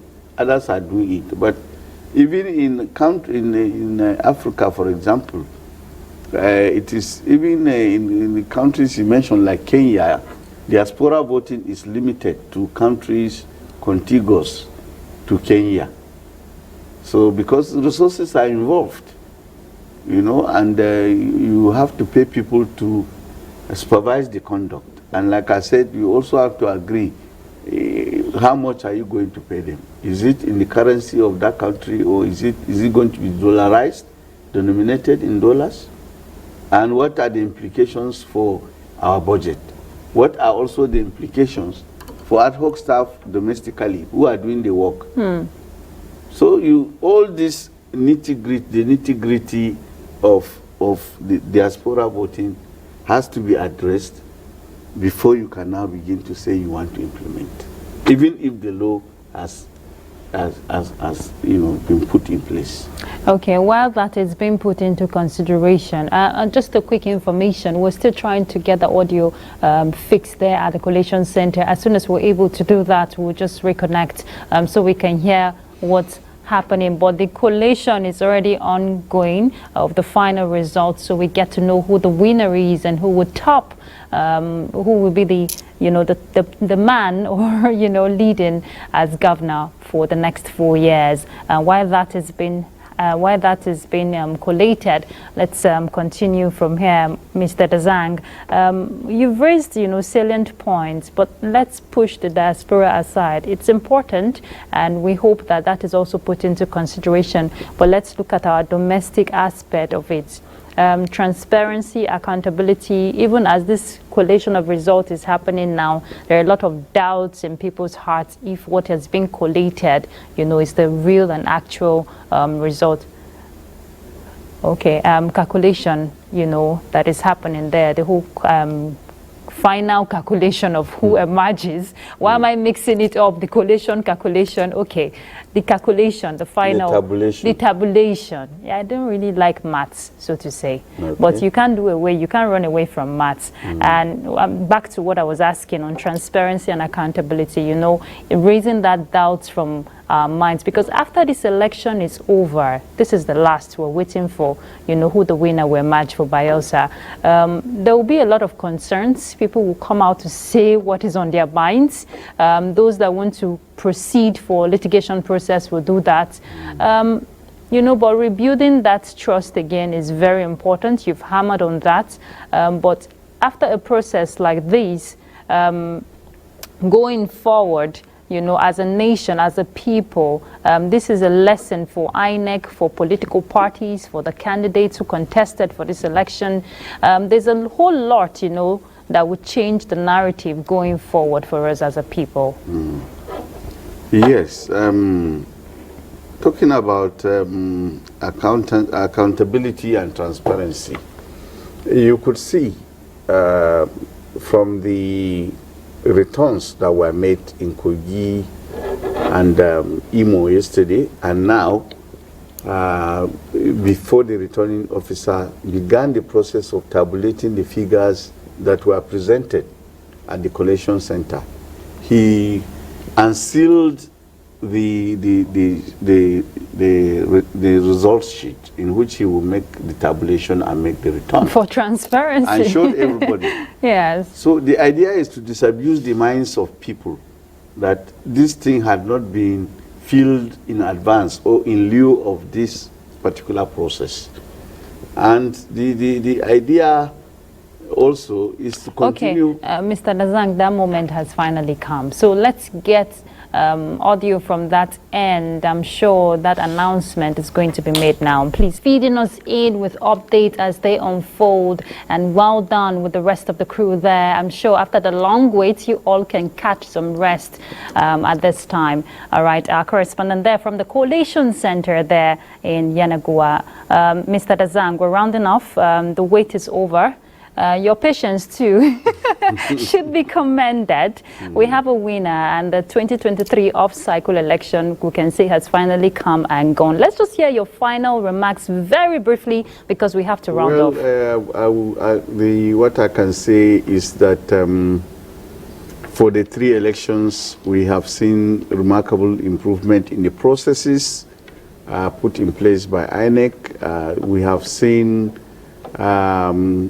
superlative performance by the Beavers and the IRF, and we have seen improvement in terms of logistics. We have seen improvement in terms of security deployment, and of course there were some challenges here and there regarding the elections.